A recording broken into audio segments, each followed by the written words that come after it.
Sige po, yumuko tayo lahat at pumikit. Manalangin lang po tayo mga kapatid. Panginoon, marami pong salamat sa iyong salita. Hinihiling namin ang pangungusap ninyo, pagbabago ng buhay namin, at maging mabunga ang salita niyo po sa amin. Maraming pong salamat sa pangalan ng Panginoong Hesus. Amen at Amen. Pakisabi po ulit ng malakas, new season.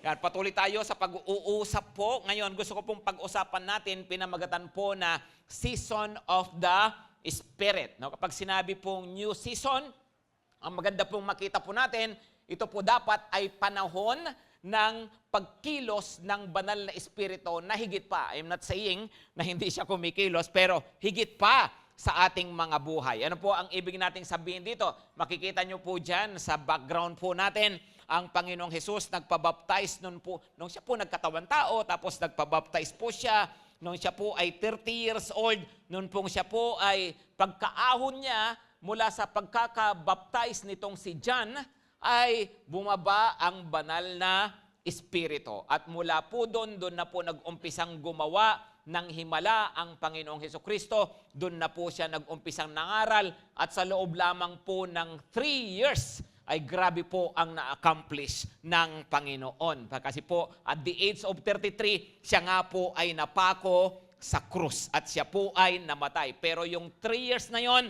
grabe po ang kanyang ginawa. At yan po ay dahil nga po sa kapuspusan o dahil po sa banal na espiritu na nasa kanya. Now, you might be thinking, di ba Diyos si Jesus na nagkatawang tao? Opo, exactly. Diyos siya, nagkatawang tao, at nung magkatawang tao siya, hindi niya dinaya ang kanyang pagiging tao. At dahil nga po dyan, kinakailangan po niya ng kapangyarihan ng banal na espiritu. Kagaya po natin. Tingnan nyo nga po yung katabi nyo kung mukhang nagkatawang tao. No? At tayo, bilang mga tao po, tayo po, obviously, ay higit nating kailangan ang banal na espiritu sa ating mga buhay. Amen? Para sa better season pa ng buhay po natin. Amen po ba? No? Sino po rito gusto nyo pang maranasan pa si Lord sa inyong buhay, sa inyong pamilya? Come on, no? Sino po rito gusto nyo pang maranasan si Lord sa inyong cell group? Yan, no? Sa church. Come on. Alam po ninyo, isa pang pagkakataon po dyan, ang Panginoong Hesus namatay sa krus, right? Tapos po nung po siya mamatay sa krus, naiwan yung mga alagad niya. Yung kanyang mga alagad, napansin nyo, nung una, takot pa sila, nagtatago sila, right?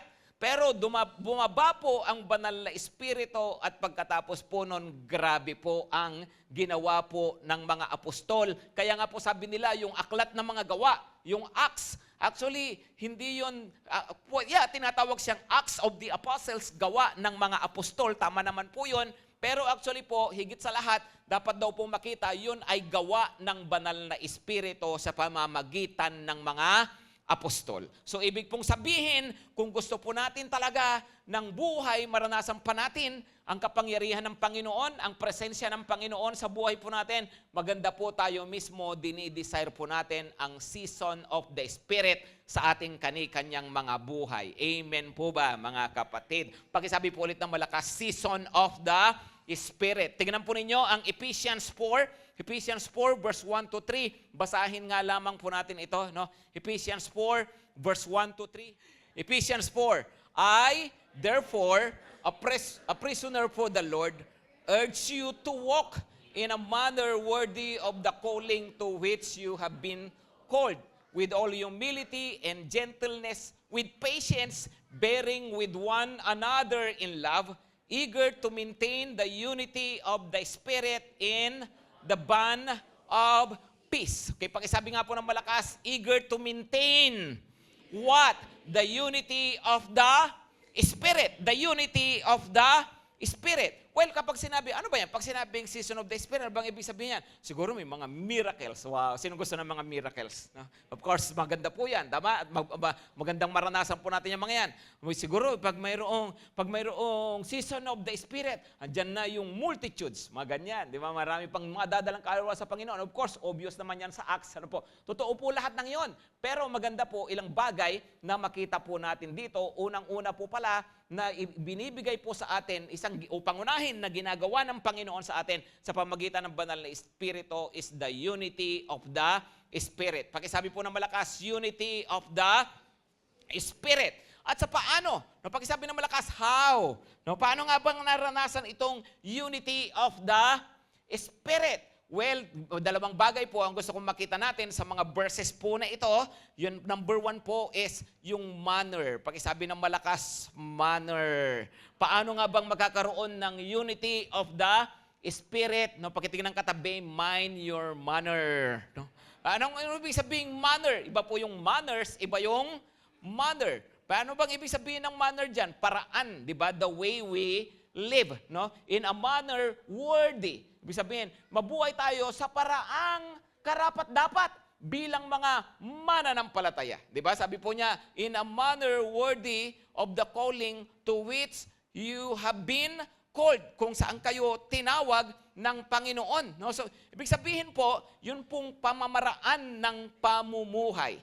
Well, again, nabanggit ko po kanina yung salitang manners. Kasama naman po talaga yan. Dapat naman talaga may manners tayo, right? Ano bang ibig sabihin ng manners? Yun po ang ating ethics. Diba kung paano tayo, how do we conduct ourselves sa mga sa harap ng mga tao, ganyan. No? Siyempre, importante po yung manners. May manners pa ba ang mga kabataan ngayon pag nanliligaw? Come on, may manners pa ba? Bumabati pa ba sa magulang ng ginojowa? Nagpapaalam pa ba? Diba? Parang lakas makasagot ng mga nanay, no?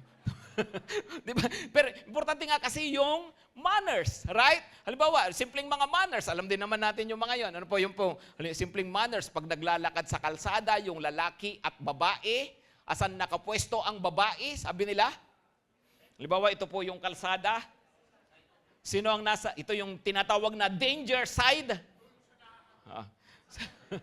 So, sino dapat ang nasa danger side? Di ba? At sino yung nasa tabi, sa gilid?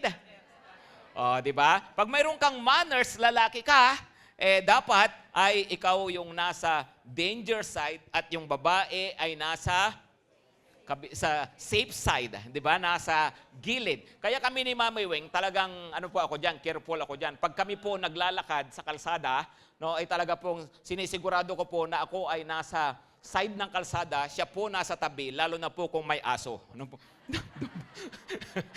Doon siya. Hindi po, no? Pero yeah, simple things like manners, right?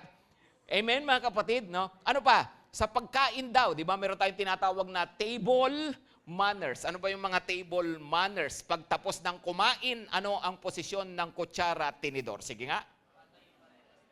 Ano? Asan na? Halimbawa, pagtapos ng kumain, halimbawa nasa isang kainan ka, no? O anong ginagawa? Di ba? Kapag nakaganon pa raw yung kutsara at tinidor, ibig sabihin hindi ka pa tapos kumain. Pag pinagtabi mo na, ibig sabihin tapos ka ng kumain. Right? Simple things, pero sabi nga, papakita ng manners. Right? Pag umiinom, paano uminom dapat? No? Dapat nakataas yung isang daliri o 3 daliri. No? Pero yung nga po, manners, speaking of it, no? Gusto ko pong, of course, kasama po yan, sinasabi ko nga po ito sa inyo, and I want to use it as an example. Doon nga po sa manner na sinasabi ng Panginoon. Ito po sasabihin ko po sa inyo ay para po doon sa as an example noong mga pamamaraan naman kung paano tayong nabubuhay talaga bilang mga anak po ng Panginoon. Nito pong nakaraang Sabado ay nagpunta kami doon sa paborito ko pong outlet sa Japan. Ano po yung tawag doon? Gotemba. Ito po ay overlooking kasi yung Fuji. Ang ganda-ganda po talaga ng lugar. Tapos makakabili ka ng mga branded na mga gamit na mga talagang mga mura po sila. Ano po, so yun po yung pag napupunta kami, isa po yung karaniwan namin na pinupuntahan. Ngayon po, kumain kami. No? Kumain kami. Habang kumakain, siyempre naka-chopsticks. Yun pong chopsticks, alam ko na po yun. Alam ko na yung manners doon. No? Na dapat yung chopsticks, pag halimbawa bibitawan mo, huwag mong itutusok doon sa kanin mo o doon sa noodles mo. Bakit? Kasi pag itinusok mo, ang ibig sabihin daw po noon sa mga Chinese, sa mga Japanese, ang ibig sabihin noon parang insenso. Alam niyo yung sa burol, di ba ganun po sila itinutusok nilang ganon? No? Yung mga kumakain sa Chowking dyan, ngayon alam nyo na ha, no? Para kayo nakikipagburol. No? So, kasi pag itinusok mong ganon, Ano siya, nakatayo siyang ganyan. Ang itsura daw po nun, parang insenso nga, no, na parang mayroong patay. Ako po, alam ko naman yun. Alam ko naman yun. So, kain na ganyan. No? Tapos, mamaya, ginanong ko, kasi dadampot ako, no, iinom na sabaw, dadampot ang kutsara, ginanong ko, kung ano man yung dinadampot ko, ginanong ko siya. Niisip ko po, alam ko naman, no? Pero inisip ko, sandali lang naman. Tapos, kuha po, tapos, hawagan ko ulit. Mamaya, naisip ko ulit, ganun ulit. Alam ko na, conscious ako. All those times na ginagawa ko, conscious po ako. Ibinaon ko uli. Tapos sinisip ko, sandali lang naman. Tapos ko, nakaapat po akong ganun. No? Nakaapat po ako na, mamaya hindi na po nakatiis. Si Pastora Che, yung pastora po natin doon, no? Hindi na po siya nakatiis. Sabi niya, Pastor, no? Gomen. Sabi, excuse me. No? Pastor, excuse me. Sabi niya. Tapos inayos niya yung aking, close naman po kami. Ano po, so okay lang po kami sa mga ganyan. No? So, inayos po niya yung aking chopsticks kasi at sabi ko sa kanya, oo nga, kasi parang insenso. Sinabi ko pa talaga, no? Yun naman, buti, alam mo naman pala eh. Pero ba't ko po ba sinasabi ito sa inyo, mga kapatid? Kasi nga po, ito po ang realidad ng buhay. May mga verses tayong mga nabasa kanina. Ano po yung mga yon? Humility, ano pa? Gentleness, ano pa po? Yung mga be patient, ano pa? Bear with one another. Yung mga bagay na mga ganon, sa totoo lang, alam naman natin, hindi naman sa hindi natin alam. Right? Hello, tama po ba? Tama po ba? Maraming pagkakataon, may mga bagay na tamang manner, tamang pakikitungo sa kapwa, sa kapatiran, aware naman tayo, alam naman natin eh. Pero, ginagawa pa rin natin. Ano ang katuwiran natin? Minsan ay, sandali lang naman. Diba? Hindi sa hindi natin alam. Alam po natin, right? Kaya lang minsan lang naman, no? Hanggang sa hindi mo na mamalayan, paulit-ulit mo nang ginagawa. Right? Ano pa? Yung minsan ay niisip mo, okay lang naman yan, no harm done, no, wala namang naapektuhan. Ako lang naman to, kami-kami lang naman to. Pero may nakapansin eh. Di ba yung mga tao, may mga conscious eh. Akala natin wala lang. Akala natin yung pagsusungit natin, akala natin yung yabang ng dating natin, parang wala lang.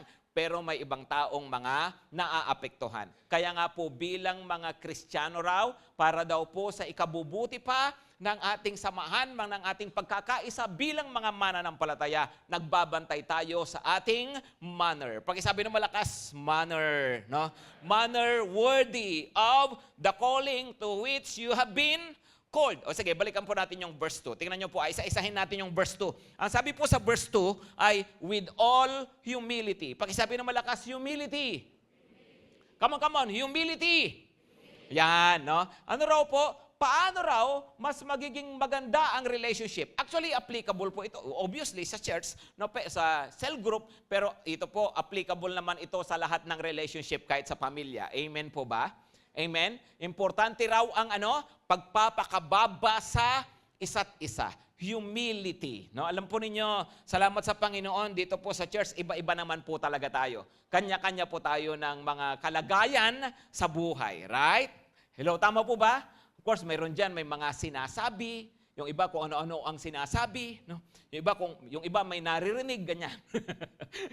yung iba po ay may tinapos, yung iba po ay nag-cutting, no? Yung iba ay yung iba po ay may pera, yung iba may utang, no? So iba-iba po tayo rito, right? Hello, yung iba po may itsura, yung iba mabait, no? Pwede na rin, no? Yung iba matangkad, yung iba cute, no? Dalawa lang lalaki sa mundo, isang matangkad at isang cute, no? Hulaan ninyo kung ano si Pastor Rafi. Hindi talaga pong bini-brainwash ko po ang mga tao pag ganyan, no pa. Pero hindi nga po, iba-iba po tayo rito, right? Pero ano ang karakter na hanap po ng Panginoon sa atin? Yun pong character of humility. Pakisabi po ng malakas, humility. Nagpapakababa daw po tayo. Alam po ninyo, kailan ba kinakailangan ng humility? Alam po, dalas po, kailangan ng humility kapag po, of course, mayroong conflict, right? Pag nagkakaroon ng importante yan, kinakailangan nating maging humble. No? Kanino tayo kinakailangan maging humble? O, tatanungin ko po kayo, kanino mas madaling magpakababa? Kanino mas madaling magpakababa? Sa mas mataas sa'yo, sa kapantay mo, o sa mababa sa'yo? Come on. Kanino mas madaling magpakababa? Parang hindi tayo marunong magpakababa, walang sumasagot eh. No? O hindi nga kanina tayo mas marunong, kanina mas madaling magpakababa. Madaling magpakababa sa mataas sa'yo, tama? Pwede pa sa kapantay mo. O pero paano kapag, di ba, mas mababa sa'yo, no? Ano ko to eh, cell leader ko to eh, di ba? Papakababa ako. Yung madali-dali pa yon. Ano to ko to eh, ka-cellmate ko ito eh, no? O, so pwede pa. No, pero yung disciple ko to, alaga ko to, siya pa ngayon magtuturo sa akin. Siya pa magkukorek sa akin. Nako, patay na tayo dyan, mga kapatid. Ha? Doon po mahirap, right? Kaya nga po, mas madaling magpakababa sa mga mas mataas sa atin. Ngayon, ito po susunod na tanong ko. Sino ang dapat nagpapakababa? Yung nasa baba o yung nasa taas? Come on. Halimbawa, level mo, andito ka na sa level na to. Di ba? Tapos yung isang tao na kasama mo, o may conflict kayo or whatever, ay andito siya sa level po na ito. Nasa baba lang siya. O sa tingin ninyo, sino ang dapat makapakababa? Come on. Ikaw, mas mataas ang kalagayan mo sa buhay. Siya andito. No? Sino ang dapat nagpapakababa? Madalas, sa totoo lang po, sa totoong buhay, ang nagpapakababa, yung mga mababa. Right? Hello, tama po ba? Hello, tama po? Mapapansin po ninyo yan, kahit naman sa kalsada, no? Pag may dumadaang kotse, tapos mayroong tricycle, no? Ang tricycle ay tumatabi po, madalas tumatabi, no? Hindi ko sinasabi ito, by the way, para kung nagta-tricycle kayo, makipagbanggaan naman kayo sa mga kotse. Hindi naman sa ganon, no? Pero di ba, madali nga pong magpakababa, no? Kasi nga, alam mo, andyan ka naman talaga eh. Pero sa totoo lang po, ang mas dapat nagpapakababa, yun pong mga nasa taas. Amen? Pakitignan nyo katabi, pakisabihan, be humble, bebe. No? Be humble. Hinahanapan tayo ng Panginoon ng humility. Humility towards one another. Ang humility po, hindi tumitingin sa kung ano ka, hindi ka tumitingin sa posisyon mo, at ang humility po, hindi tumitingin sa kung ano yung tao nakaharap mo. Hindi po yon, no? Kundi tumitingin po tayo sa kung ano po yung sinasabi ng Panginoon. Right? Yung kung ano po siya sa harapan ng Panginoon. Amen? Amen? Ang humility rin po ay yung hindi tumitingin sa kung anong kalagayan ng tao. Halimbawa, mayroong issue, hindi yun ang tinitingnan. Ang tinitingnan po kung ano ang tama, kung ano ang matuwid. Right? Hello? Kahit pa sabihin ako yung nasa taas, no? Pero pag ikaw yung tama, ikaw ang tatamaan, no? And ikaw yung dapat na yung mali ang nagpapakababa. Amen, mga kapatid? Pangalawa, sabi po niya, anong next word po? Anong next word? No? Sabi po ay, yung next word po, humility, ano pa? Gentleness. Oy, tinan niyo. Ano sa Tagalog yan? Come on, ano sa Tagalog? Ano po sa Tagalog yan? Mahinahon. Ano ang kabaligtaran ng mahinahon? Ano ang kabaligtaran ng mahinahon? Ano raw? Magagalitin. Siyempre, no? Tingnan nyo nga yung katabi nyo kung mukhang mahinahon, no? Tinanong pre, no? Mainitin ulo mo, ah. Nagbago ka na ba? Come on, no? Naniniwala ba kayo isa yan sa mga bagay na dapat nababago sa atin, mga kapatid? Di ba, yun pong ating pagiging mainitin ang ulo, ang init-init na ng panahon, ang init pa ng ulo mo, ingat ka, baka ma-stroke ka. Di ba? Yun po, kaya sabi ng Panginoon ay, be gentle, kahinahunan. Ito uli, pinapractice ito dapat sa ating relasyon bilang magkakapatid, pero ang kahinahunan, alam po ninyo, dapat napapractice yan sa bahay. Amen? Napapractice sa ating mga pamilya, yun pong pagiging mahinahon. No?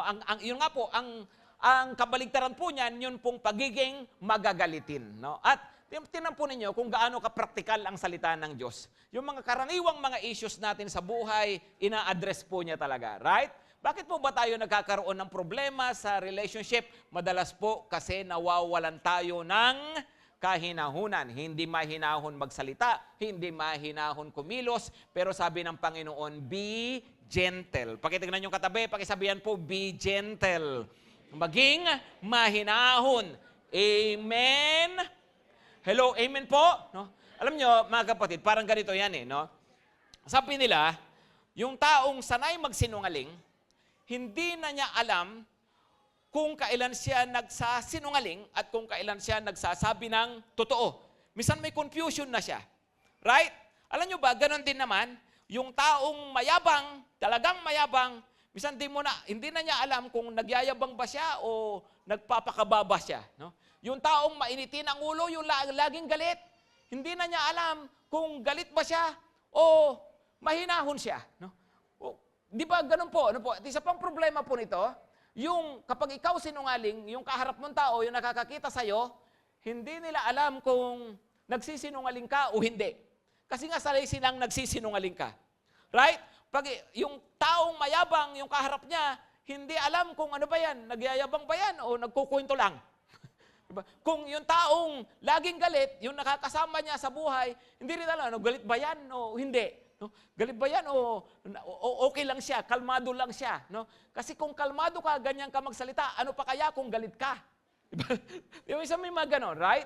Kaya nga po, isang bagay po pala, dapat binabantayan natin ito sa ating mga sarili. Alam po ninyo, ang good news, kaya nga nasa atin ang banal na espiritu. Yung mga ganitong mga pag-uusap, ay kaya po natin. Yung ganitong mga verses, kaya natin. Bakit? Hindi dahil sa sarili nating lakas, not because of the flesh, but because of the Holy Spirit.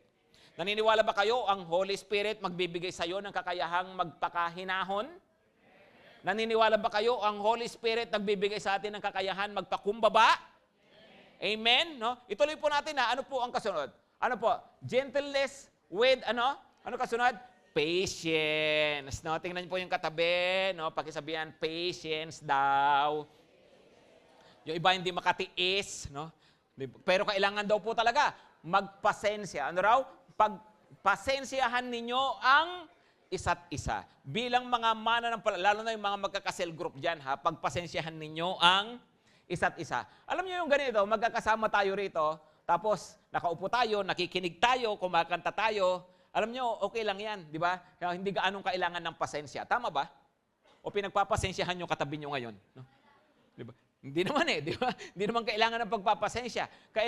Alam nyo po kung kailangan pasensya pag mayroon ng relationship. Pag close na kayo.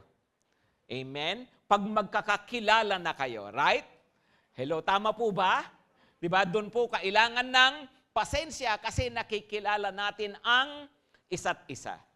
Tama po ba, mga kapatid? So, importante po pala yun. No? Yun pong patience. At hinahanap ito ng Panginoon sa atin. Bakit nga ba mayroong kinakailangan ng patience? Kasi po ang reality, galing tayo sa kani-kanyang background. Kani-kanya po tayo ng values. Kani-kanya po tayo ng mga pananaw sa buhay. Kaya nga po, may mga pagkakataon, nagkakaroon ng friction. No? Kaya nga, importante raw ang patience. Amen? Ano pa? Next, ano po sabi? Ano kasunod? Bearing with one another. Yan. Ano raw po? Tiisin ninyo ang isa't isa. No? Tiisin ninyo ang isa't isa. Pakitingnan ng katabi. Matagal na kitang tinitiis eh. Pero, imagine ha, ito from time to time, binabanggit ko po talaga ito kasi gusto ko po talaga mag-sink in ito eh. Ma-realize po talaga natin. Bakit mayroong mga ganyan mga verses? Come on. Bakit mayroong ganyan mga verses? Hello? Bakit kinakailangang sabihin niya ni Lord sa atin sa pamamagitan ng Biblia? Bakit kailangan tayong sabihin na bear with one another? Kasi kilala tayo ni Lord. Alam niya, pag nagsama-sama tayo, talagang lalabas ang katiis-tiis dyan sa katabi mo. Talagang lalabas yung kung ano-anong mga kahinaan natin. Kaya hindi po pwede nag-church ka, nag-iilusyon ka. Hindi pwedeng nagsisel group ka, nag-iilusyon ka. Nakala mo lahat, siguro, mga babait lahat ng tao rito, mga mukhang anghel sila lahat. No? Yan, tinutubuan na ng pakpak. No? Kaso nakikita mo, tumutubo sungay. No? May pangil pa. Di ba? Kasi nga pare-pareho lang tayong binabago po ng Panginoon. Amen, mga kapatid. Kaya nga sabi po nila, di ba, yung please be patient with me because God is not finished with me yet. Amen. Pakitingnan katabi, pakisabihan, tiisin mo lang ako. Hindi pa tapos si Lord sa akin. No? Pero mababago din ako. Amen po ba? Amen, mga kapatid? No? Come on. No? Importante po kasi pala talaga yan. Ano po? Mapapansin po ninyo, very practical ang Holy Spirit. Tinutulungan po tayo sa ating mga pag-uugali. Yun nga po yung manner na tinutukoy po dyan. Maliwanag po? Ituloy natin ang pagbabasa. Basahin nga po natin ito sa Tagalog. Itong susunod na mga verses. No? Basahin natin yan sa Tagalog. Sabi po, kaya't ako na isang bilanggo dahil sa Panginoon ay nakikiusap sa inyo na mamuhay kayo gaya ng nararapat sa mga tinawag ng Diyos. Kayo'y maging mapagpakumbaba, mahinahon at matyaga, magparaya kayo dahil sa inyong pagmamahal sa isa't isa. No?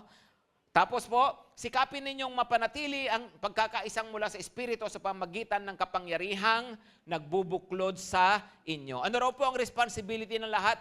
To keep the unity of the Spirit. No? To keep the unity of the Spirit. Tapos, may isang katawan. Basahin natin ito ng malakas. May iisang katawan at iisang Espiritu. Kung paanong may iisang pag-asa na para doon kayo'y tinawag ng Diyos. Bahagi tayo ng isang katawan, meron tayong iisang pag-asa, balang araw titira tayo sa piling ng Panginoon. Amen? Hello, amen po ba? Kaya kung may kapatid ka rito sa lupa na hindi mo matanggap ang ugali, hindi mo mapagpasensyahan, huwag ka mag-alala. Pagdating sa langit, kapitbahay mo siya. No? So, sabi po ay, yun po, mayroon tayong iisang pag-asa. No? Tapos ano pa? Verse 4, may verse 5, may iisang Panginoon, iisang pananampalataya at iisang bautismo, isang Diyos at Ama nating lahat. Siya ay higit sa lahat, kumikilos sa lahat, at nananatili sa lahat. Basahin natin verse 7. Sabayan niyo po ako. Ang bawat isa sa ati nakatanggap ng tanging kaloob ayon sa sukat na binigay ni Kristo. Ganito ang sinasabi ng kasulatan, nang umakyat siya sa kalangitan, nagdala siya ng maraming bihag at nagbigay ng mga kaloob sa mga tao. No? Okay. Pangalawa po, pag-usapan natin ministry. Pag sinabi pong unity of the Spirit, mayroon pong manner, yun pong ating pakikitungo sa isa't isa, pero mayroon din pong paglilingkod sa isa't isa. Yun nga po yung ministry. Pag-isabi ulit ng malakas, ministry. Ano po ulit ang ibig nating sabihin sa ministry? We define ministry this way. Ministry is a service rendered to God for the benefit of man. No? Ministry is what again? A service rendered to God for the benefit of human beings, fellow human beings. Ano raw po? No?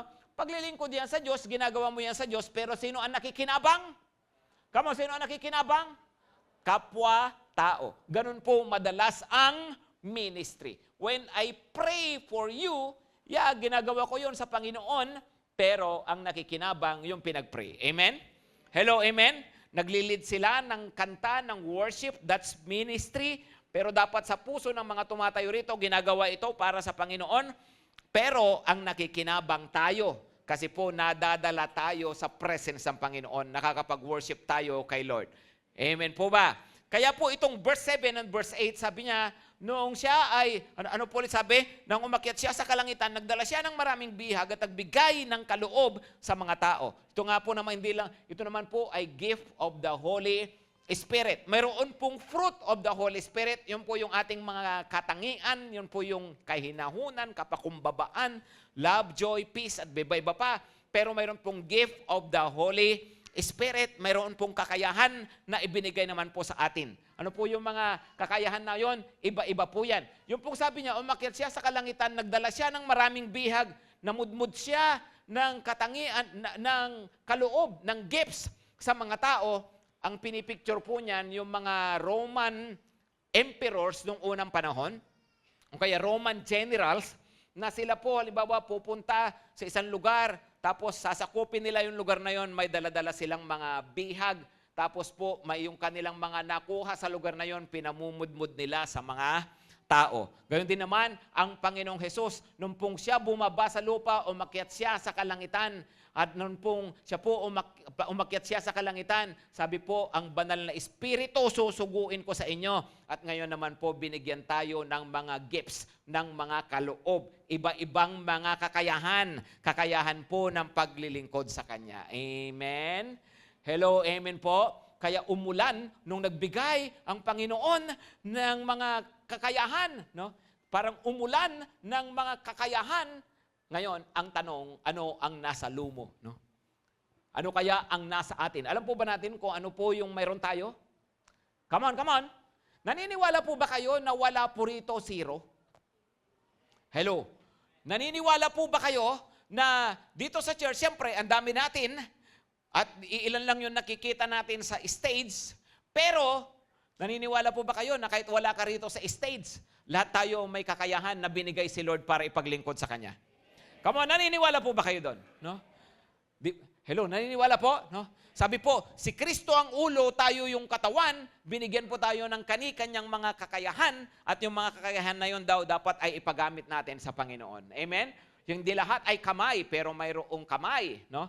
Kaya hindi rin po pwedeng puro kamay lahat, sabi ni Lord. Hindi lahat ay mata, hindi lahat ay bibig, no? Hindi lahat ay paa. Kanya-kanya raw po tayo ng mga kakayahan. No? Hindi ko alam kung ano po yung sa inyo. Yung iba po kasi tingin nila, ako pastor, ako ay bahagi ng katawan ni Kristo. Ako ay puwet. No? Pang-upo lang talaga ako rito. No? Upo-upo na. Yun na, kakaririn ko na talaga yan sa buhay. No? Hindi po. No? Tingnan yung katabi. No? Come on. Hindi ka pang-upo lang. Amen? Sino po naniniwala magagamit tayo lahat ng Panginoon? Come on. No? Naniniwala po ba tayo doon? No? Ituloy ko po muna ang pagbabasa. Sabi po sa verse 9, anong ibig sabihin ng umakyat siya? Ang ibig sabihin niyan ay bumaba muna siya mula sa kailalimang bahagi ng lupa. Nagpapakita nga po ng ang Panginoong Hesus na matay. Ang bumaba ay siya rin namang umakyat sa kaitaasan ng kalangitan upang mapuno ang kanyang presensya ng buong sangnilikha. No? Tapos po, verse 11, sabayan niyo po ako, at binigyan niya ang ilan ng kaloob upang maging mga apostol. Ilan, no? Kasi tinutukoy dito yung mga church leaders. No? Pero lahat may kaloob, pero mayroong ilan na pinagkalooban ng ganito. Upang maging mga apostol, mga iba'y propeta, ang iba'y mga ebanghilista, ang iba'y mga pastor at mga guro. Basahin nga po natin yan sa English. Nito po ninyo And God, verse 11, no? And God gave some to be apostles, to be prophets, to be evangelists, to be pastors and teachers. No? Tingnan niyo po mabuti. No? Ano raw binigay ng Panginoon? Mga apostol, mga propeta, mga ebanghilista, mga pastor, at mga guro. No? Of course, no? Ito po yung mga ibinigay ng Panginoon daw sa kanyang church, sa kanyang body. O ngayon, pansinin niyo pong mabuti yan. Kasi maganda pong maintindihan nating mabuti ito. Bakit walang pari? Bakit walang pari? No? Kasi po, ang Old Testament, andun yung pari. Sa New Testament, sino na raw po ang pari? 1 Peter 2 verse 9. Tingnan nyo po, 1 Peter 2 verse 9. Hindi ko napalagay dyan, pero kung pwedeng ihabol, kung hindi naman, tingnan nyo na lang sa Bible ng katabi nyo. No? 1 Peter 2 verse 9, ano po? You are a chosen generation, a royal priesthood. No? Ano raw po? You are a chosen generation, a royal priesthood. Sino raw po ang priest ngayon? Come on. Tingnan yung katabi nyo, pakisabihin, kau pala yun. No? Mahal na pari. No? Hindi nga, priesthood. Pakisabi po, priesthood. You are a chosen generation, a royal priesthood. Sino tinutukoy? Hindi yung mga apostol, hindi yung mga pastor, hindi yung tinutukoy yung mga leaders. Ang tinutukoy po lahat ng mananampalataya. Royal priesthood. Kailangan maintindihan natin itong mabuti, mga kapatid ha. Kasi ang mga priest po sa Old Testament, ano ang kanilang purpose? Ano po ang kanilang purpose? Magkatay ng hayop, ng tupa, para nang sa ganon ihandog sa altar. Tapos sila po yung representative. Sila po yung tagapamagitan ng Diyos at ng tao. Maliwanag po ba? Ibig sabihin, yung ordinaryong Israelita walang access, walang personal na access para pumunta sa altar ng Panginoon. So kinakailangan ng priest. Kaya po ang priest laging tagapamagitan ng Diyos at ng tao. Ito na nga po, ang Panginoong Hesus namatay sa krus, siya ang ating high priest. At dahil daw po dyan, nung pagkamatay niya, alam na po natin ito, di ba, yun pong kurtina, doon po sa templo, napunit. Bakit? Ibig sabihin, lahat daw po ng tao na kay Jesus, mayroon ng access sa Diyos. Amen? Kung palakpakan nyo naman si Lord dyan, no? May access na tayo. Kaya nga, in Jesus' name. Come on, di ka na para humingi ng tawad, para ka mapatawad, ay lalapit sa pari, sa tao, para ka mapatawad. Kasi napatawad ka na dahil kay Kristo. Kaya ngayon, tayo raw, royal priesthood, tayo ngayon, mga priest sa harapan ng Panginoon, may kanya-kanya na tayong access sa Diyos. Amen? May kanya-kanya na tayong access. So, Old Testament yun. Ito na nga ang New Testament. Ang problema, yung iba po ay gusto po na gawin pa rin, balikan pa rin ang Old Testament. No? So, nakadepende ka pa rin sa tao, kinakailangan mo pa rin lumapit sa tao para nga mapatawad sa iyong kasalanan, kinakailangan pa rin gawin ito. Hindi na nga po yun, binago na nga ng Panginoon, pinunit na nga niya yung kortina. No, sabi niya, it is finished. Ibig sabihin, binuksan na ng Panginoon. Kaya lahat tayo ngayon may access na kay Lord. Amen? Amen? Ibig ko pong sabihin mo na kailangan nating maintindihan ito. So, pastor, pag nagpipray ako, pinapakinggan ako ni Lord. Opo, pag nagpipray kayo, kailangan pa bang mapag-pray sa isa't isa? Opo, kailangan pa rin magpanalanginan tayo sa isa't isa. Pero, hindi kinakailangan talaga na kinakailangan ba yung pastor, kinakailangan ba ganito? Pwede kang magpa-pray sa pastor. Wala pong masama po doon. Tulungan tayo sa prayer. Pero dapat maintindihan natin, hindi lang sila ang may access. Lahat tayo may access. Hindi lang sila ang pwedeng manalangin para sa kapwa, ikaw din pwede ka nalang manalangin para sa iyong kapwa. Amen? Nagkasala ka, pwede kang dumirekta ng hingi ng tawad sa Diyos. At ang Panginoon, papatawarin ka niya. Amen? Sabi po, 1 John 1 verse 9, if you confess your sins, kanino ka magkukonfess? Kay Lord. If you confess your sins, He is faithful and just. Patatawarin tayo ng Panginoon. Amen po? Hello, amen po na? Maliwanag po, mga kapatid. So, tingnan nyo katabi nyo, pakibati, Father. Sabi mo, Mother. Pero lahat po tayo kasi, royal priesthood. O balikan na po natin yung verse natin. Balikan po natin yung verse natin. Ngayon, nagbigay ang Panginoon ngayon, sa New Testament, ito ang binigay niya, mga leaders po ng church. Ano raw po yung mga yon? Of course, andyan yung mga propeta, di ba? Andyan yung mga mababasa nyo po yan sa Acts, sina Apostol Pablo, ganyan, no? Of course, andyan yung mga evangelists. Meron pa ba mga evangelists ngayon? Of course, no? Pero iba po yung level, siyempre, ng mga apostol, no? Na meron pa bang mga nagpa-prophesy ngayon? Meron, no? Pero iba po yung level naman ni na Isaiah, right? Ngayon, ganito po. No? Tapos, pastors and teachers. At ang iba'y mga pastor at mga guro. No? Pastor at mga guro. Bakit po ganon? Ano po ang pare-pareho nila lahat? Pansinin niyo pong mabuti ito. What do these people have in common? Ano po ang pare-pareho nila? Pare-pareho po ang propeta, nangangaral ng salita ng Diyos, ang apostol, nangangaral ng salita ng Diyos, ang ebanghelista, nangangaral ng salita ng Diyos, ang pastor, ang guro, nangangaral ng salita ng Diyos. So you see, ganon kahalaga ang Word of God. Pakisabi po ng malakas, Word of God. Kaya nga po tayo, andito po tayo, ang totoo pong church ng Panginoon dapat Bible-based. Pakisabi ng malakas, Bible-based. At yun po yung ating pinagkakaisahan. Amen? Amen? Anong pinagkakaisahan natin? Ang salita ng Diyos ang nasusunod sa buhay natin. Ang salita ng Diyos ang nagdidikta kung ano ang paniniwalaan po natin. Ituloy nga natin ito. Yung verse, basahin natin ulit yung Ephesians 4:11 hanggang 12. No? Sabi niya, and He gave some to be pastors and teachers. Tapos verse 12, ano ang purpose? Come on, ano ang purpose? Ginawa niya ito upang ihanda. To equip, ano raw? To equip, sino? Verse 12, to equip the saints for the work of ministry, for building up the body of Christ. O ano raw ang trabaho ng mga pastor? To equip the saints. Amen? Ano ibig sabihin ng equip? I-train, tulungan na ma-develop ang kanilang kakayahan. Yung kanilang gifts, mayroon yan. Kailangan mailabas yan para magamit din naman daw nila sa paglilingkod sa Panginoon. Amen? To equip the saints. Sino yung saints ulit? Come on. O isettle din natin yan ulit ngayon. Ha? Sino po ang saints? O, sino? Walang confidence. No? Sino ang saints? Tayo. No? O, di ba? Imagine, priest ka na, saint ka pa. No? Pakitignan katabi, Santo Pari. No? Santa Maria. No? Kasi nga po, saint tayo. Bakit tayo saint? Sino raw yung saint? Yung mga patay na? Hindi po. No? Yung totoo, saint sila. Pero, sino ang tinatawag na saint dyan?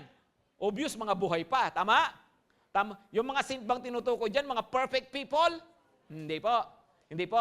Ang mga taga-Korinto, mapapansin ninyo, tinawag silang saint. Pero, sila po ay mga, mamaya-maya pinapagalitan na sila. Nagkakaaway-away kayo. Maganyan, di ba? Nagkukumunyong kayo, nagpapakabusog kayo. Di ba? Maganyan, no? So, ibig sabihin po, hindi perfect people. Pero bakit tinawag na saint? Kasi hinugasan ng dugo ni Jesus. Amen? Binabago pa lang tayo ng Panginoon. Hindi natin kinukonsinti ang kasalanan sa buhay natin, pero dapat maintindihan natin ang pagiging santo mo dahil sa hinugasan ka ng dugo ng Panginoong Hesukristo. Ngayon, saint ka na, ano ang dapat gawin? Mag-serve ka. Amen?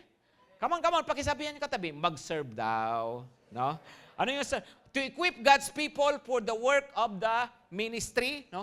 For building up the body of Christ. Tapos po, verse 13, anong sabi sa verse 13? Until we all, ano daw?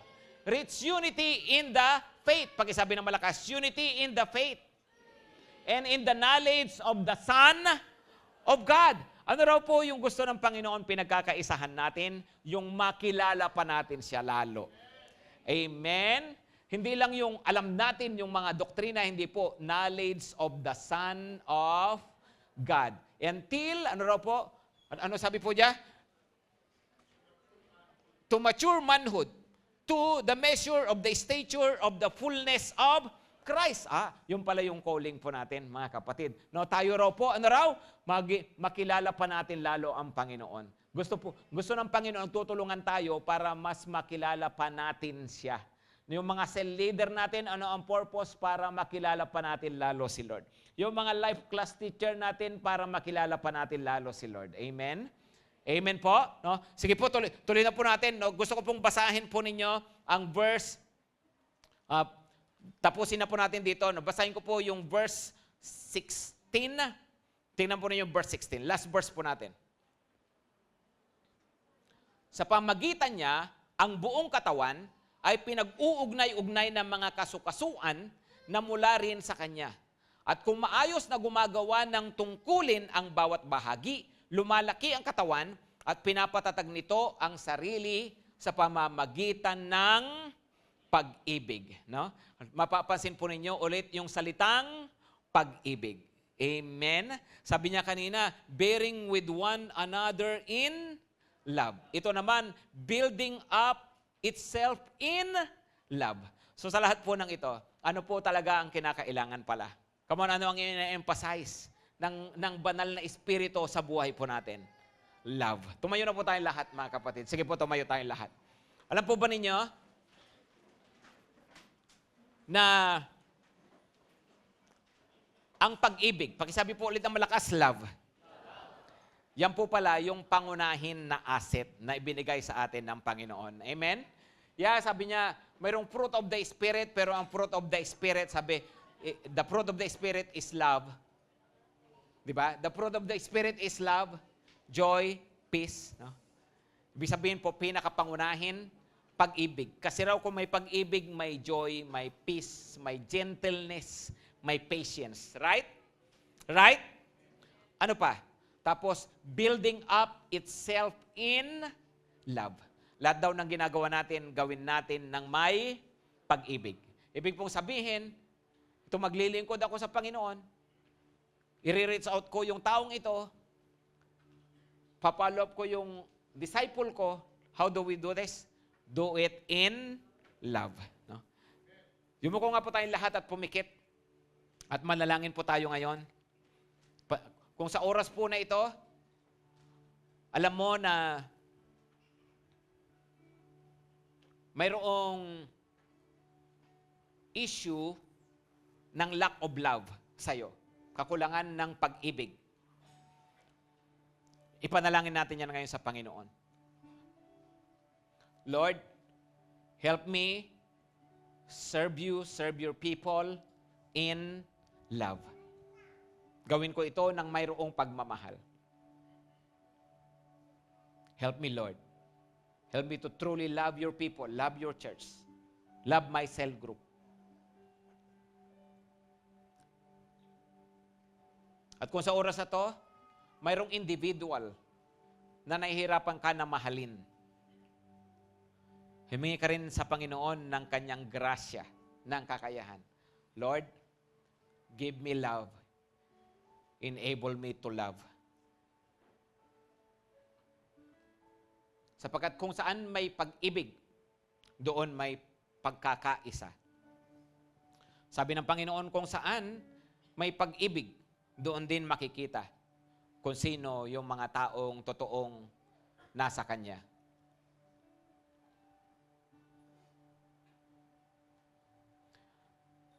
Bago po kayo ipanalangin, tingnan nga lamang po ninyo ang screen, makikita nyo dyan, Jude 1 verse 19. Jude 1 verse 19. These are the people, sabi niya, who cause division among you. Worldly people, devoid of the Spirit. Tignan niyo po devoid of the Spirit. Hindi raw kayang magkaisa at mag-cause ng pagkakaisa at ng pag-iibigan yung taong walang Espiritu. Right? Pero iba nga tayo kasi nasa atin ang banal na Espiritu. Mula nang tanggapin natin ang Panginoong Jesus dahil nasa atin na po siya. And because of that, we have the capacity. Again, di po ito dahil sa sarili nating lakas. May capacity tayong maglingkod, may capacity tayong magmahal, may capacity tayong magpatawad, magpakumbaba, at kung ano-ano pa. Because of the Holy Spirit. Let me pray for you. Panginoon, salamat sa banal na Espiritu. At humihingi nga po kami ngayon, Panginoon, sa aming mga buhay, sa buhay ng church na to, sa relationship namin, sa mga cell groups namin, pati sa mga pamilya po namin. Lord, let this be truly a season of the Spirit. Mabuhay kami, Panginoon. Maglingkod kami sa iyo. Susunod kami sa iyo sa pangunguna ng banal na Espiritu. At sa kalakasan at kapangyarihan na dulot ng banal na Espiritu. Niling ko ngayon, Lord, ang iyong banal na Espiritu na pupuspos po sa amin. Mangunguna sa buhay namin. Sabihin nyo nga po ito, mga kapatid, Holy Spirit, please lead me. Please fill me. Thank you, Lord. Salamat po, Panginoon. Salamat. At naniniwala kami sa susunod pa mga araw, mararanasan pa namin ang kilos ng iyong banal na Espiritu sa aming mga buhay. Basbasan niyo po kami ngayon. At ngayon, mga kapatid, ang pag-ibig ng Diyos, ang biyaya ng Panginoong Hesukristo, at ang pagsama ng banal na Espiritu sa araw-araw, itanggapin nating lahat, ngayon at magpakailanman. Amen at amen.